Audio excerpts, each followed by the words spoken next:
అబ్బో ఇక్కడ కేజీ చీరలు కొంటే అర కేజీ చీరలు ఫ్రీ అంట. మంగళ్య షాపింగ్ మాల్, కేజీల్లో సేల్, టన్నుల్లో ఆనందం. ఇక తాకటెట్టాలంటే హార్మోని పెట్టి ఒకటే మిగిలింది. నరసింహం, చక్కని చుక్కకి తండ్రి నీకు అంత కర్మ ఎందుకు పడుతున్నాయా? ఏంటి గోపాలం బాబు నువ్వు చెప్పేది? ఇదిగో నీ కూతురికి ఎదురు కట్నం ఇచ్చే మంచి సంబంధం ఒకటి తెచ్చాను. ఈ రోజుల్లో ఎదురు కట్నం ఇచ్చే ఎర్రుబాగులాడు ఎవడుంటాడు బాబు? నేను చెప్పేది నిజమయ్యా. ఆ కుర్రాన్ని కనుక చేసుకుంటే నీ కూతురికి చీరలు నగలు పెట్టడమే కాకుండా నీకు ఎదురు కట్నం ఇవ్వడానికి సిద్ధంగా ఉన్నారు వాళ్ళు. ఊనవయ్యా, బ్రహ్మాండంగా పెళ్లి నీ జరిపిస్తాను. ఎదురు కట్నం అయితే ఓసారి ఊయేడు బాబు, 100 సార్లు నువ్వు అంటాను వేసుకోండి. అమ్మాయి, నాకు ఈ పెళ్లి ఇష్టం లేదు నాన్న, నేను చేసుకోను. గోవిందా గోవిందా, నువ్వెన్నిసార్లు అంటే ఏమయ్యా, నీ కూతురు మాత్రం నా నల్లకోను అనేసింది. ఎప్పటికైనా నీ కూతురు అంటే అప్పుడు కబురు చేయి, వస్తాను. ఏమే దరిద్ర కొడతానా, ఖాళీ సారాకాయల మొహం నువ్వును. ఆ పెద్ద మనిషి పెళ్లి సంబంధం తీసుకొస్తే నాకు ఇట్టం లేదంటావా? వాళ్ళు కట్నం అడగడం లేదు సరే కదా, ఎదురు కట్నం ఇస్తానంటున్నారు. ఆ డబ్బు మనిషి ఎత్తుకొస్తే నీ తమ్ముళ్ళు కడుపు నిండా తినడానికి తిండి ఉంటుంది, మన బతుకులకు దారి ఉంటుంది. ఇంటికి పెద్ద కూతురు వైపు కూడా బాధ్యత లేకుండా సత్తావేటే? అవును నాన్న, నాకు బాధ్యత లేదు. అందుకే నువ్వు తాగి తందనాలాడి ఇల్లంతా గుల్ల చేస్తున్నా ఏం మాట్లాడకుండా ఊరుకుంటున్నాను. ఇంట్లోకి ఏం కావాలని ఒక్కరోజున అడిగావా? తల్లి లేని పిల్లలు కదా, అసలు తింటున్నారో పస్తులుంటున్నారో ఏ రోజన్నా ఆలోచించావా? ఇంటికి ఆధారంగా ఒక గేదెని పెట్టుకుని తాను పాలు పెరుగు అమ్మి ఎట్టాగో ఇల్లు గడుపుతుంటుంటే దాన్ని కూడా అమ్మేశావు. ఇప్పుడు డబ్బు వస్తుందని ఎవరో ఏమిటని కూడా ఆలోచించకుండా గేదెని అమ్మనట్టే నన్ను అమ్మాలని చూస్తున్నావు. ఎవరికి పడితే వాళ్ళకి అమ్ముడు పోవడానికి నేను గేదెను కాదు. నేను చచ్చిన ఈ పెళ్లి చేసుకోను. పవిత్ర, పవిత్ర, నీకెవరో పెళ్లి సంబంధం తీసుకొచ్చారు నిజమేనా? అవును కృష్ణయ్య, ఎవరో పక్కూరు గోపాలం బాబట మా ఇంటికి వచ్చి ఏదో సంబంధం ఉందని మా నాన్నతో చెప్పాడు. ఎదురు కట్నం వస్తుంది కదా అని మా నాన్న సరే అన్నాడు. నేను కాదన్నాను. దాంతో మా నాన్న కోపం వచ్చి నాన్న మాటలు తిట్టాడు. ఎవరో పెళ్లి సంబంధం తీసుకొచ్చాడు, ఆడి కాళ్ళు చేతులు ఇరిచేస్తాను. అట్ట చేయడం వల్ల లాభం ఏంటి? మన పెళ్లి జరగదుగా. పవిత్ర, ఇదిగో చూడు కిష్టయ్య, నువ్వు పౌరుషన్న మగాడు అయితే మా అక్క మెళ్ళ తాలి కట్టి పెళ్లి చేసుకో. అది నీకు చేత కాకపోతే దాని కర్మకి దాని వల్లే. ఇక నువ్వు మా ఇంటికి రావద్దు.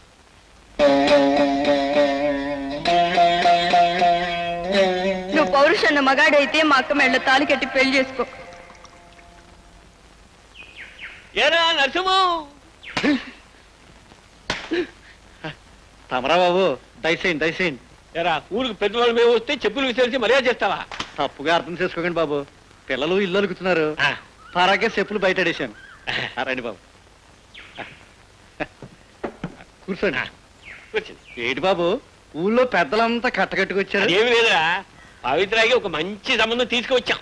ఏంటి బాబు, తమరంతా కలిసి నా కూతురు సంబంధం తీసుకొచ్చారా? ఎవరు బాబు అబ్బాయి? రారా, ఆడపిల్లగా సిగ్గుపట్టావేంటి? రా.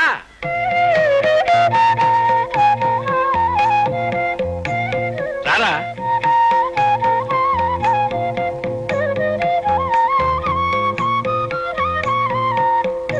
వాడికి తల్లి తండ్రి ఎవరు లేరు, అందుకే మేము తీసుకొచ్చాం.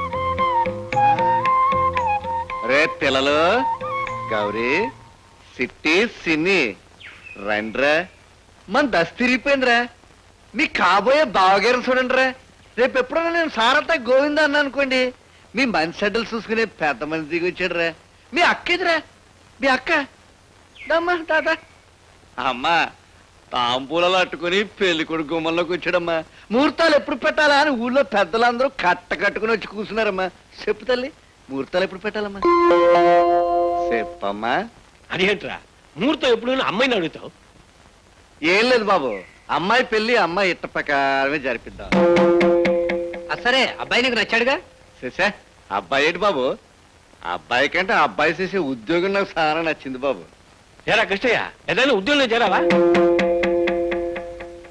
అదేంటి బాబు అలాగంటారు? ఆరి మొహం చూస్తూ ఉంటే తిరగడం లేదా బాబు? ప్రస్తుతం కలెక్టర్గిరి ఎలా పెడుతున్నారు. రేపు ఎలక్షన్ లో నిలబడ్డారనుకోండి, ఆరికి ఉన్న పేరుకి మంత్రి అవుతారండి. బంగళా, కారు, బొచ్చు కుక్క. మావా, నువ్వేం ఎగతాళి చేయక్కర్లేదు, నేను తలుచుకుంటే అవన్నీ సంపాదించగలను. బతుక్కి నా ఇంటికి వచ్చి నా కూతుర్ని పెళ్లి చేసుకుంటాన్ని అడిగే గుండెలు ఉన్నారా నీకు? ఎవయా మీరు పెద్ద మనుషులా? ఒక గొడ్లదంగా నా ఇంటికి తీసుకొచ్చి నా కూతుర్ని కట్టబెట్టుకుని అడుగుతారా? నువ్వు ఏమన్నా భరిస్తాను కానీ కొట్టదం అంటే మాత్రం ఊరికలేదు. గొడ్లదం కాకపోతే మరేంట్రా? ఊళ్ళో అడ్డగాడిదలా తిరిగి గేదెల్ని ఆవుల్ని తీసుకెళ్ళి అమ్ముకునేవాడికి నా కూతురే కాదురా, ఏ తలకమార్చేవాడు తన కూతురేవాడు.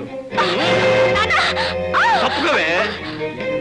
ఉద్యోగం సద్యోగం లేక, పైసా ఆస్తి లేక, వారం పోకులా తిరిగి నీకు పెళ్లి కావాలరా? నీ పెళ్ళానికి ఒక చీర కొని పెట్టగలవా? ఒక నగ కొని పెట్టగలవా?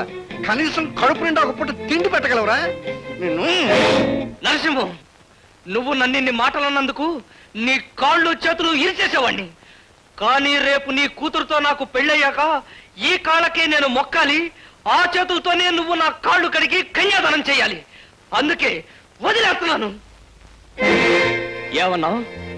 పెళ్ళానికి తిండి పెట్టలేని వాడిని అన్నావు కదూ.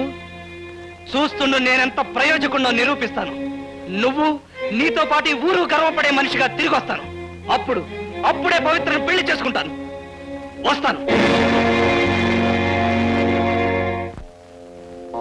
స్వామి, నేను అనుకున్నది సాధించాలని నన్ను ఆశీర్వదించు.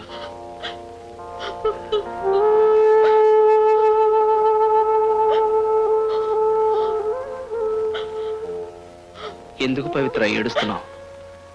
నేను వెళుతున్నది పట్టణానికేగా.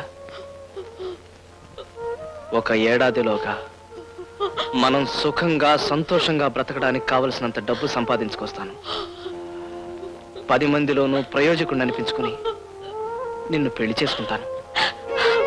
కిష్టయ్య, నువ్వు లేకుండా నేను ఇక్కడ ఉండలేను. నన్ను నిన్ను తీసుకెళ్ళిపో.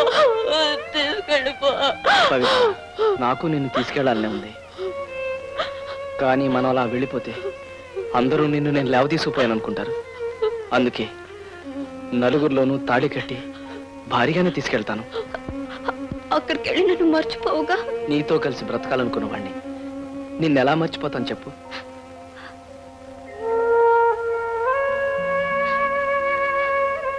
ఆ దేవుడి మీద ప్రమాణం చేసి చెప్తున్నాను, నేనెంత డబ్బు సంపాదించినా, ఎంత గొప్పవాణ్ణైనా సరే, నాకు కావలసింది నువ్వే.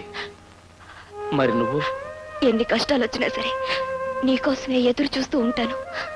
నాకు పెళ్ళంటూ జరిగితే ఈ గుళ్ళోని దేవుడి సాక్షిగా నీతోనే జరుగుతుంది. అలా జరగన్నాడు నేను ఈ లోకాన్ని వదిలేస్తాను.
ఏమిటి అంత అలా దిగాలుగా కూర్చున్నారు? అక్క, నాన్న గేదెని మళ్ళీ అమ్మేశాడే. గేదెని అమ్మేశాడా?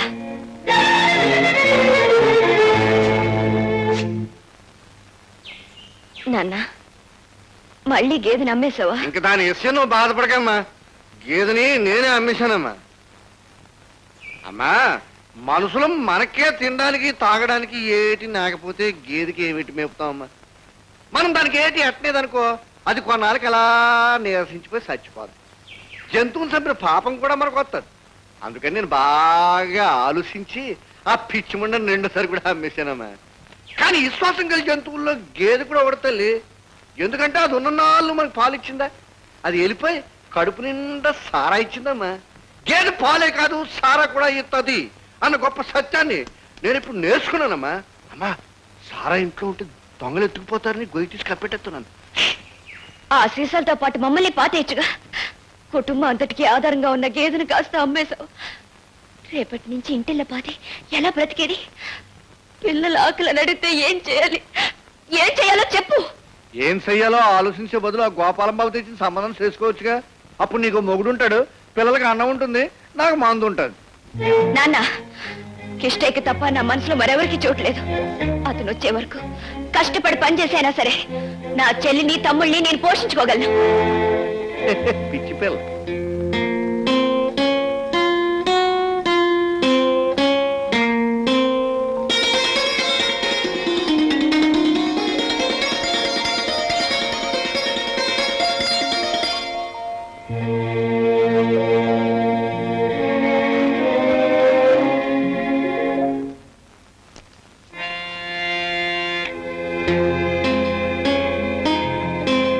ఏడు, బాగా ఏడు.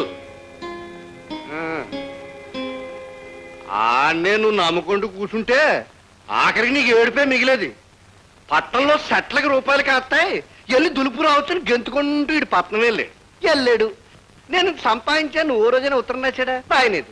ఎందుకు రాయలేదు? కార్డు ముక్కొనడానికి 10 పైసలు కూడా ఇటు సంపాదించలేకపోయాడు అనమాట. పట్నంలో సంచులతో రూపాయలు దొరికితే నేను కూడా పట్నం వెళ్ళేవాడిని, సంచులతో రూపాయలు తీసుకొచ్చేవాడిని. అక్కడ అడుక్కోడాలు, జేబులు కొట్టాలు చేయడం ఇట్టం లేక ఉన్న ఊళ్ళోనే మందు కొట్టడం చేస్తున్నాను. నువ్వు ఇట్టాగే నమ్ముకుంటూ కూర్చుంటే ఏదో రోజు గేదె నమ్మినట్టుగానే ఇంటిని కూడా అమ్మేస్తాను. అప్పుడు మనం అంతా ఈదిని పడి సిప్ పట్టుకుని ముట్టెత్తుకు బతుకుతాం అంతే.